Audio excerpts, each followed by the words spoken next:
Vida e Saúde. Muito bem, mais uma vez estamos recebendo aqui com muita satisfação o médico otorrinolaringologista Dr. Alexandre Ordones. Boa tarde, doutor, é um prazer recebê-lo novamente. Boa tarde, André, boa tarde, Tia Meire, muito obrigado mais uma vez pela oportunidade de estar aqui discutindo sobre saúde. Doutor, hoje o nosso assunto, vamos tratar especificamente de dois casos que são muito comuns em crianças no que diz respeito à sua especialidade, que é a otite e a sinusite. Ocorrem também em adultos, mas em crianças é muito frequente, né, doutor? Sim, otite e sinusite são doenças muito frequentes em crianças. Geralmente elas são complicações de resfriados, né? E nessa época do ano, época do inverno, tempo mais seco, elas são mais frequentes por causa disso, porque o resfriado é mais frequente, logo suas complicações também são mais frequentes. A sinusite, vamos diferenciar então. A sinusite, ela afeta os seios da face, né, doutor? Que é essa região aqui lateral ao nariz, né? Sim. E ela dá uma dor forte na cabeça da criança. Sim. Os seios da face, nós temos 5 seios da face principais, né? São aberturas que tem no osso do crânio. Pensa-se que a função do seio da face é tornar o crânio mais leve para facilitar os movimentos da cabeça. Certo. São buracos, são regiões ocas do osso realmente. Eventualmente tem infecções dentro dos seios da face, que são chamadas de sinusite. Certo. E aí ela desencadeia essa infecção. Quais os sintomas que os pais podem perceber nessas crianças para pelo menos pensar, olha, eu acho que meu filho está com sinusite e eu devo procurar o profissional o mais rapidamente possível? É uma excelente pergunta. As principais sintomas de sinusite são obstrução nasal, nariz entupido, né? A saída de secreção pelo nariz, na maioria das vezes amarelada, esverdeada, né? Alterações do olfato, que a gente chama de hiposmia, que é a diminuição do olfato, né? A criança não sente o cheiro. Não sente o cheiro, sim, o adulto também. E dor facial, né? Dor na face, enfim, essas são as principais. A mamãe põe a mão no rostinho da criança, a criança já reclama de dor. Esse pode ser um indício. É interessante que no adulto é mais comum a dor facial. Na criança é mais comum aquele catarro que não melhora, aquela criança que fica expectorando um catarro mais amarelado por um tempo mais prolongado, principalmente acima de 10 dias. Certo. E percebeu algum sintoma, imediatamente procure um profissional, né? Nós vamos falar aqui de uma receita caseira já que tá em moda aí.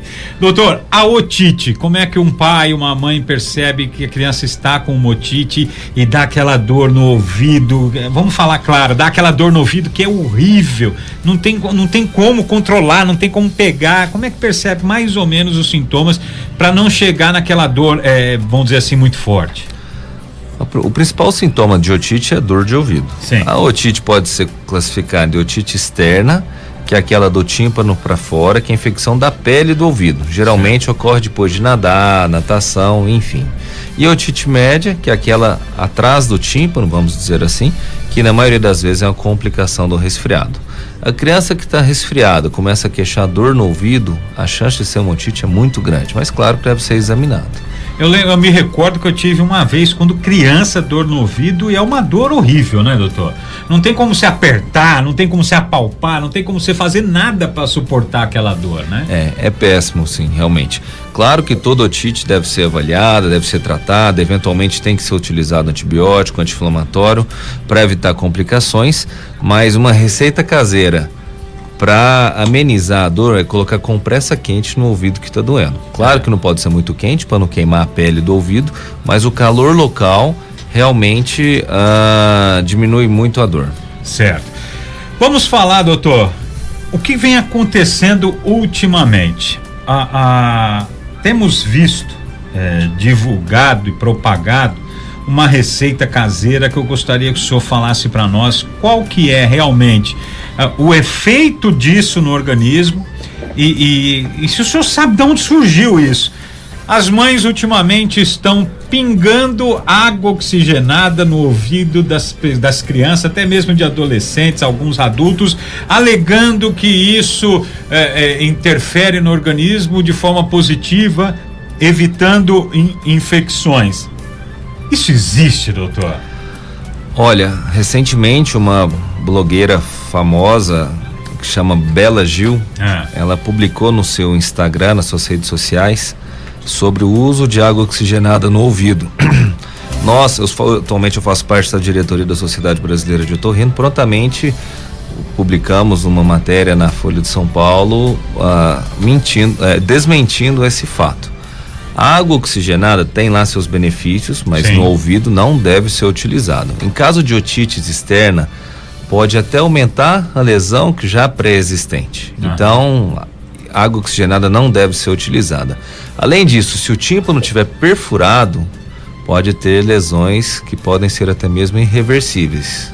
Ou seja, não existe esse milagre da água oxigenada. Não existe esse milagre. A água oxigenada, pelo que eu me lembro, ela é usada na minha época. A mãe pingava água oxigenada nos nossos arranhões e ela fervia, né? Ali eu acredito até que tem alguma função. Sim. Mas a água oxigenada tem um efeito antisséptico, ela mata algumas bactérias, então talvez seja daí que foi a ideia de pingar no ouvido. Mas o ouvido pode ter efeitos adversos do seu uso e por isso ela não deve ser utilizada. O negócio é tão perigoso porque o ouvido não é a porta de entrada para outros tipos de infecções que estão querendo curar com um pinguinho no ouvido, né? Sem dúvida alguma. Daqui a pouco vai ter gente pingando água oxigenada no nariz, tomando, fazendo aqui. Então, quer dizer, não adianta. Doutor, uso de cotonetes. Isso é uma dúvida. Eu vou te ser sincero, eu preciso usar o cotonete. É muito interessante. O cotonete foi feito para limpar nariz de bebê. Cotonetes não, né? Hastes. Hastes, né? Flexíveis. O cotonete é a marca, né? Perdão. As hastes. É o cotonete, todo mundo conhece. Ótimo. Então, o cotonete foi criado para limpar nariz de criança, nariz de bebê.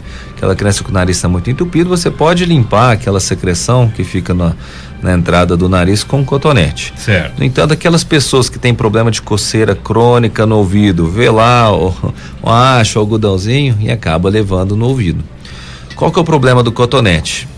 A lateral do cotonete ele até limpa o ouvido, mas a ponta, a extremidade dele empurra a cera para dentro do ouvido, bem próximo do tímpano. Daí facilita a criação da rolha de cerumen.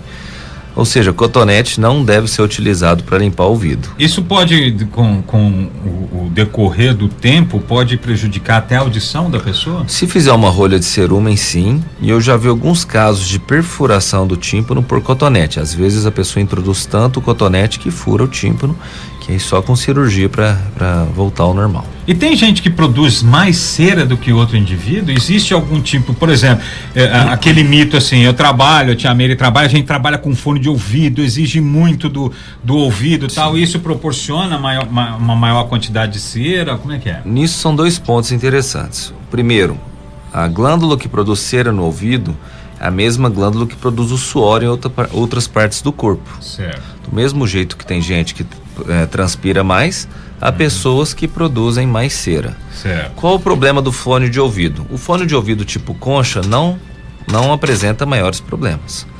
O fone de ouvido tipo plug, aqueles de celular, vamos dizer assim, ele seria o mesmo efeito do cotonete. Ele impede que a cera do ouvido saia ou até mesmo empurra a cera para dentro do ouvido, causando uma rolha de cera, que é só lavagem para melhorar.